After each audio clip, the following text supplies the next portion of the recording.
दोस्तों, स्वागत है आप सभी का हमारे यूट्यूब चैनल अधिकारी में। दोस्तों, इस वीडियो में हम परिसीमा अधिनियम अर्थात यह जो लिमिटेशन एक्ट है 1963 का, इसके संबंध में जो उसकी धाराएं हैं, उन किन किन धाराओं में कौन सी बातें दी गई हैं, इनको हम वन लाइनर के रूप में कवर करेंगे।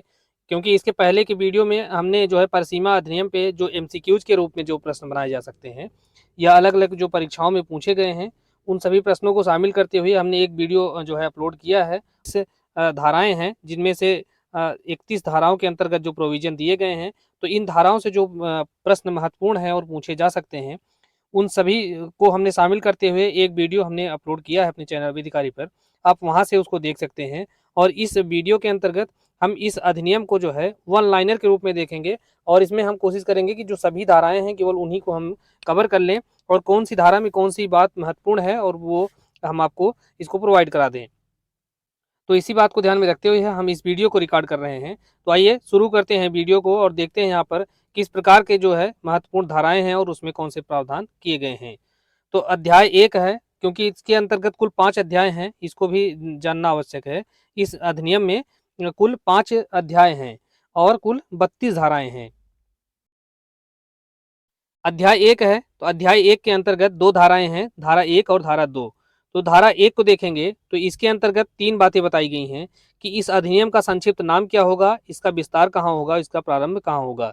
तो इसका नाम जो है यह परिसीमा अधिनियम 1963 होगा, इसका विस्तार संपूर्ण भारत पर होगा और यह जो प्रारंभ होगा यह 1 जनवरी 1964 से यह प्रारंभ होगा। तो परिसीमा अधिनियम 1963 का जो विस्तार है यह संपूर्ण भारत पर पहले नहीं था, क्योंकि जम्मू कश्मीर पर यह लागू नहीं होता था। और 2019 के द्वारा एक संशोधन किया गया है और भारत में जो लागू होने वाली सभी विधियां हैं उनका विस्तार जम्मू कश्मीर पर भी किया है। और खंड 3 के अंतर्गत यह बताया गया है कि इसका जो प्रवर्तन होगा उस तारीख से होगा जिस तारीख को केंद्रीय सरकार जो है अधिसूचना के द्वारा नियत करे। तो यह बात जो है ध्यान में रखना है कि यहाँ पर केंद्रीय सरकार नियत करेगी इसकी प्रवर्तन तिथि को। तो केंद्रीय सरकार ने कब नियत किया है, तो 1 जनवरी 1964 को किया है। और धारा 2 के अंतर्गत परिभाषाएं दी गई हैं, तो इसमें बहुत सारी परिभाषाएं हैं और इन परिभाषाओं को इसके अंतर्गत शामिल किया गया है। अब अध्याय 2 पे आते हैं। तो अध्याय 2 के अंतर्गत किसके संदर्भ में प्रावधान किया गया है, तो इसमें वादों, अपीलों और आवेदनों की जो परिसीमा होगी, लिमिटेशन क्या होगा, अर्थात किस अवधि के अंदर जो है कोई वाद, अपील या आवेदन किया जा सकेगा, तो इसके संबंध में प्रावधान किया गया है। तो धारा 3 को देखेंगे तो धारा 3 में यह बताया गया है कि विहित काल के पश्चात अगर कोई वाद संस्थित किया जाता है या कोई अपील जो संस्थित की जाती है तो उसको खारिज कर दिया जाएगा। तो यह वन लाइनर के रूप में है। इसको प्रश्न में पूछा जा सकता है कि अगर परिसीमा के काल के बाद अगर कोई वाद या अपील दाखिल की जाती है तो उसका क्या प्रभाव होगा, तो उसे खारिज कर दिया जाएगा। धारा 4 को देखेंगे कि विहित काल का अवसान जब न्यायालय बंद हो, अर्थात जिस तारीख को वह जो परिसीमा काल खत्म हो रहा है उस तारीख को अगर कोई सरकारी छुट्टी है या उस दिन न्यायालय बंद हो, तो ऐसी स्थिति में जिस दिन न्यायालय फिर से खुलेगा उस दिन उस अपील या आवेदन जो है वह किया जा सकेगा। धारा 5 को देखेंगे तो इसमें यह बताया गया है कि विहित काल का कुछ दशाओं में विस्तार किया जा सकेगा। तो जैसे विहित काल के पश्चात कोई अपील आवेदन ग्रहण किया जा सकेगा, जबकि आवेदक जो है वह न्यायालय का यह समाधान कर देता है कि उसके पास ऐसी समय सीमा के भीतर आवेदन न करने के लिए कोई पर्याप्त कारण मौजूद था। धारा 6 को देखेंगे तो धारा 6 में विधिक निर्योग्यता के संदर्भ में प्रावधान है कि अगर कोई आवेदन करने वाला व्यक्ति है वह अवयस्क, पागल या जड़ होने के कारण वाद या आवेदन करने के लिए निर्योग्य होता है, तो ऐसी स्थिति में जब उसका निर्योग्यता का अंत होता है तो अंत होने के बाद वह जो है विहित समय के भीतर वाद को संस्थित कर सकेगा। धारा 7 को देखेंगे तो इसमें यह बताया गया है कि कई व्यक्ति अगर हैं तो उनमें से अगर एक व्यक्ति वाद दाखिल करने से निर्योग्य है, अर्थात कई संयुक्त व्यक्तियों में से कोई एक निर्योग्य है और उसकी सहमति के बिना उसको उन्मोचित किया जा सकता हो, तो उन सबके विरुद्ध समय का चलना प्रारंभ हो जाएगा। लेकिन जब ऐसा उन्मोचन न किया जा सकता हो, वहां उनमें से किसी के भी विरुद्ध तब तक समय का चलना प्रारंभ नहीं होगा जब तक कि उनमें से कोई एक अन्य की सहमति के बिना ऐसा उन्मोचन करने के लिए समर्थ न हो जाए या उस निर्योग्यता का अंत न हो जाए। यह प्रावधान जो है धारा 7 के अंतर्गत किया गया है। अब अगली धारा देखते हैं, धारा 8 को। तो इसमें विशेष अपवाद बताया गया है कि धारा 6 या धारा 7 की कोई बात यह सुफा के अधिकार को प्रवर्तित करने के मामले में लागू नहीं होंगी। तो यह पूछा जा सकता है कि जो है यह प्रावधान किस धारा में है, या सुफा के अधिकारों को प्रवर्तित करने के मामले में धारा 6 या धारा 7 के जो प्रावधान हैं वह लागू होंगे या नहीं होंगे। तो यह जो है धारा 8 के अंतर्गत बताया गया है कि वहां पर यह लागू नहीं होंगे। धारा 9 को देखेंगे कि समय का निरंतर चलते रहना, इसके संदर्भ में बताया गया है कि जब एक बार समय चलना प्रारंभ हो जाए तो वह वाद संस्थित करने या आवेदन करने की किसी पक्षकार की निर्योग्यता से वह नहीं रुकता है। अर्थात जब समय या परिसीमा काल का प्रारंभ हो गया, उसके बीच में अगर कोई पक्षकार जो है वह निर्योग्य हो जाता है, तो ऐसी स्थिति में वहां पर जो समय है, परिसीमा अवधि है, वह रुकेगी नहीं, वह चलती ही रहेगी। अगली धारा है धारा 10। इसमें जो है प्रावधान क्या है कि न्यासियों तथा उनके प्रतिनिधियों के विरुद्ध जो है वाद किस प्रकार से किया जा सकेगा, इसके संदर्भ में प्रावधान है। धारा 11 में जिन क्षेत्रों पर इस अधिनियम का विस्तार है उनके बाहर की गई संविधाओं के आधार पर वाद। तो इसके अंतर्गत जो है क्या प्रावधान है कि विदेश में की गई अगर संविदा के आधार पर उन राज्य क्षेत्रों में संस्थित किए गए वाद इस अधिनियम के नियमों के अधीन होंगे। तो इसे ध्यान में रखना आवश्यक होगा, क्योंकि यहाँ से प्रश्न जो है पूछा जा सकता है। अब अध्याय 3 को देखते हैं। तो अध्याय 3 के अंतर्गत क्या प्रावधान है कि परिसीमा काल की जो गणना है, अर्थात computation of period of limitation, यह किस प्रकार से किया जाएगा। तो धारा 12 को देखेंगे तो ये जो कि धारा अध्याय 3 के अंतर्गत आता है, तो इसमें क्या प्रावधान है कि विधिक कार्यवाहियों में समय का अपवर्जन किस प्रकार से होगा। तो किसी वाद या अपील या आवेदन के परिसीमा काल की गणना करने में वह दिन जो है अपवर्जित कर दिया जाएगा जिस दिन ऐसे परिसीमा काल की गणना की जानी है। अर्थात जिस दिन से, अर्थात यह 1 तारीख से लेके 30 तारीख के बीच में अगर परिसीमा काल की गणना शुरू हो रही है, तो वहां पर 1 तारीख से अगर वह गणना शुरू होती है तो 1 तारीख को वहां पर अपवर्जित कर दिया जाएगा। तो ऐसा प्रावधान जो है धारा 12 के अंतर्गत दिया गया है। धारा 13 को देखेंगे तो इसमें यह बताया गया है कि उन दशाओं में समय का अपवर्जन जहां की अकिंचन के रूप में वाद लाने या अपील करने की इजाजत के लिए आवेदन किया गया हो, तो उतना समय अपवर्जित कर दिया जाएगा जितने समय के दौरान आवेदक जो है उस अनुमति के लिए अपना आवेदन सद्भावना पूर्वक करता है। अर्थात अगर कोई व्यक्ति बहुत निर्धन है और निर्धन व्यक्ति के रूप में वह वाद लाने की अनुमति चाहता है और अनुमति के लिए वह आवेदन करता है, तो जिस अवधि के दौरान उसको अनुमति दी जानी है या अनुमति का जो आवेदन है वह लंबित रहता है, उस अवधि को जो है परिसीमा के अंतर्गत नहीं जोड़ा जाएगा। ऐसा प्रावधान धारा 13 में दिया गया है। अब धारा 14 को देखेंगे कि इसमें बताया गया है कि बिना अधिकारिता वाले न्यायालय में सद्भावना पूर्वक की गई कार्यवाहियों में लगे समय का अपवर्जन कर दिया जाएगा। 15 के अंतर्गत कुछ अन्य मामलों में समय का अपवर्जन के बारे में प्रावधान है। धारा 16 को देखेंगे तो इसमें जो है वाद लाने का अधिकार प्रोद्भूत या उत्पन्न होने पर या होने से पहले अगर मृत्यु हो जाती है तो उसका क्या प्रभाव होगा। तो ऐसी स्थिति में परिसीमा काल की गणना उस समय से की जाएगी जब मृतक का ऐसा विधिक प्रतिनिधि हो जाए, अर्थात कोई जो व्यक्ति है उस मृतक का विधिक प्रतिनिधि बन जाए जो वाद संस्थित करने के लिए सक्षम हो।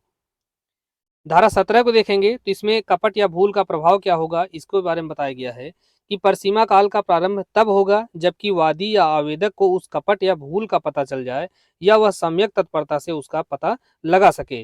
तो जिस समय उसको कपट या भूल का पता चलता है या सम्यक तत्परता से वह उसका पता लगा लेता है, उस समय से जो है परिसीमा काल का प्रारंभ होगा। तो ऐसा जो प्रावधान है धारा 17 के अंतर्गत दिया गया है। और यहाँ पर 2-3 प्रकार से प्रश्न पूछा जा सकता है। पहले तो यह सेक्शन बेस्ड, किस धारा के अंतर्गत यह जो है कपट या भूल का प्रभाव है। दूसरी बात है कि अगर कपट किया गया है तो ऐसी स्थिति में जो परिसीमा काल का प्रारंभ होगा वह कब से होगा। तो ऐसा जो प्रश्न है वह पूछा जा सकता है। अब देखते हैं धारा 18 को। तो इसमें क्या प्रावधान है कि लिखित अस्वीकृति का क्या प्रभाव होगा।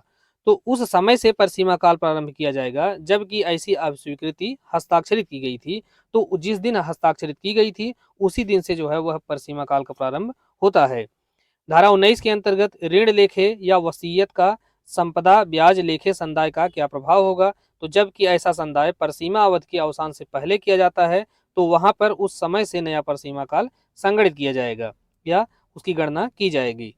धारा 20 को देखते हैं तो इसमें यह है कि किसी अन्य व्यक्ति के द्वारा अभिस्वीकृत या संदाय का क्या प्रभाव होगा। तो इसके बारे में तो अन्य व्यक्तियों के अंतर्गत कौन कौन आता है। तो यहाँ पर जो विधिक संरक्षक आता है,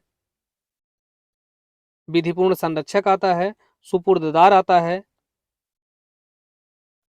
इसके अलावा प्रबंधक आते हैं। तो यह पूछा जा सकता है कि अन्य व्यक्ति के अंतर्गत धारा 20 में कौन व्यक्ति आता है जिसके द्वारा अब स्वीकृति या संदाय किया जा सकता है। और धारा 21 को देखेंगे तो इसमें नया वादी या नया प्रतिवादी प्रतिस्थापित करने या जोड़ने का क्या प्रभाव होगा। तो अगर किसी मामले में किसी व्यक्ति को नया वादी बनाया जाता है या नया प्रतिवादी बनाया जाता है, तो ऐसी स्थिति में वाद तब संस्थित किया गया समझा जाएगा जबकि वह जो नया व्यक्ति है वादी या प्रतिवादी वह जो है नया पक्षकार बनाया गया हो। अगली धारा 22 है, इसमें प्रावधान है कि चालू रहने वाले भंग और अपकृत्य के मामले में जो परिसीमा काल क्या होगा। तो चालू रहने वाले संविदा भंग या अपकृत्य की दशा में नया परिसीमा काल उस समय के दौरान प्रतिक्षण चलना प्रारंभ रहता है, जबकि ऐसा जो भंग है या अपकृत्य चालू रहता है। तो यह जो है इंपॉर्टेंट है, इसको ध्यान में रखना आवश्यक है। धारा 23 को देखते हैं तो इसमें क्या प्रावधान है कि उन कार्यों के लिए प्रतिकर का वाद जो विशेष नुकसान के बिना अनुयोज्य नहीं हो। तो ऐसे प्रतिकर के वाद की दशा में परिसीमा काल उस समय से संगणित किया जाएगा जबकि वह क्षति होती है। तो धारा 23 में है। धारा 24 में क्या है कि लिखितों में वर्णित समय की जो संगणना है वह किस प्रकार से की जाएगी। तो इस अधिनियम के प्रयोजनों के लिए सब लिखतें जो है वह ग्रेगोरियन कैलेंडर के अनुसार लिखी गई समझी जाएंगी। तो धारा 40 में बताया गया है और इसको बहुत ही ध्यान में रखना है कि ग्रेगोरियन कैलेंडर के अनुसार जो है परिसीमा की जो गणना है वह की जाएगी और उसकी जो तारीख है वह वही समझी जाएगी। अब अध्याय 4 को देखते हैं तो अध्याय 4 के अंतर्गत कब्जे या स्वामित्व के अर्जन के बारे में प्रावधान किया गया है। तो अध्याय 4 की जो पहली धारा है धारा 25, इसमें क्या है कि सुखाधिकारों का चिरभोग द्वारा अर्जन। तो जबकि प्रकाश वायु का उपभोग तथा किसी मार्ग या जल सरणी का उपयोग सुखाचार के तौर पर बिना किसी बाधा के लगातार 20 वर्ष तक शांतिपूर्ण तरीके से किया गया हो, तो ऐसी स्थिति में सुखाचार का जो अधिकार है वह आत्यंतिक हो जाएगा और अजेय हो जाएगा। तो यहाँ पर यह ध्यान रखना है कि यह जो अवधि है वह कितनी है, 20 वर्ष है और ऐसी 20 वर्ष की अवधि तक शांतिपूर्ण तरीके से उसका उपयोग किया गया हो। लेकिन अगर ऐसी जो संपत्ति है वह सरकारी संपत्ति है तो ऐसी स्थिति में वहां पर उसका जो शांतिपूर्ण उपयोग है वह 30 वर्ष होना चाहिए, तब उस पर जो है सुखाचार का अधिकार आत्यंतिक और अजेय रूप से प्राप्त होगा, अन्यथा नहीं होगा। अब धारा 26 को देखेंगे तो अनुसेवी संपत्ति के उत्तर भोगी के पक्ष में अपवर्जन के बारे में प्रावधान दिया गया है। धारा 27 को देखेंगे तो इसके अंतर्गत संपत्ति पर के अधिकार का निर्वापित होना, इसके बारे में बताया गया है कि उस अवधि के पर्यवसान पर जो है संपत्ति पर कोई अधिकार निर्वापित हो जाएगा जो किसी संपत्ति के कब्जे का वाद दायर किए जाने के लिए किसी व्यक्ति के लिए परसीमित है। अब जिसका जो अंतिम अध्याय है उसको देखेंगे अध्याय 5, तो इसमें जो है अध्याय 5 के अंतर्गत जो प्रकीर्णन या मिसलेनियस प्रोविजन किए गए हैं, तो इसमें धारा 28 आती है। तो कुछ अधिनियमों का संशोधन इसमें बताया गया है, हालांकि इस धारा को अब निरसित कर दिया गया है 1974 के द्वारा। और धारा 29 आती है, तो 29 के अंतर्गत व्यावृत्तियां या सेविंग के बारे में प्रावधान किया गया है और धारा 29 में ही यह बताया गया है कि इस अधिनियम की कोई बात भारतीय संविदा अधिनियम की धारा 25 पर कोई प्रभाव नहीं डालेंगी। तो संविदा अधिनियम की धारा 25 में कौन सा प्रावधान किया गया है, तो 25 के अंतर्गत यह बताया गया है कि प्रतिफल के बिना किया गया कोई करार है वह शून्य होता है। अब अगली धारा है धारा 30, तो इसमें क्या प्रावधान है कि उन वादों आदि के लिए उपबंध जिनके लिए विहित कालावधि इंडियन लिमिटेशन एक्ट 1908 के द्वारा विहित कालावधि से कम है, तो वहां पर कौन सी प्रक्रिया अपनाई जाएगी या वहां पर जो परिसीमा अवधि है उसकी गणना किस प्रकार से की जाएगी। धारा 31 के अंतर्गत वर्जित या लंबित वादों के बारे में उपबंध बताया गया है। धारा 30 के अंतर्गत निरसन संदर्भी संबंधित जो प्रावधान है वह किया गया है, हालांकि इस धारा को भी 1974 में निरसित कर दिया गया था। तो इस प्रकार से अगर निरसित धाराएं देखेंगे तो धारा 28 है और धारा 32 है। यह दो धाराएं हैं जो कि 1974 में इसको निरसित कर दिया गया था।